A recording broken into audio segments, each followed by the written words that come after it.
You won't believe it, but this bird is literally a tailor. Meet the tailorbird. It doesn't just build a nest, it sews it.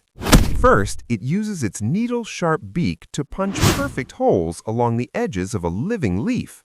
For thread, it uses sticky spider silk or strong plant fibers it finds in the wild. Here's the mind-blowing part. It actually ties knots at the end of each stitch so the leaf doesn't snap back. The result is a hidden, waterproof pouch, a masterclass in natural engineering. Would you trust a house held together by spider silk? Let me know in the comments.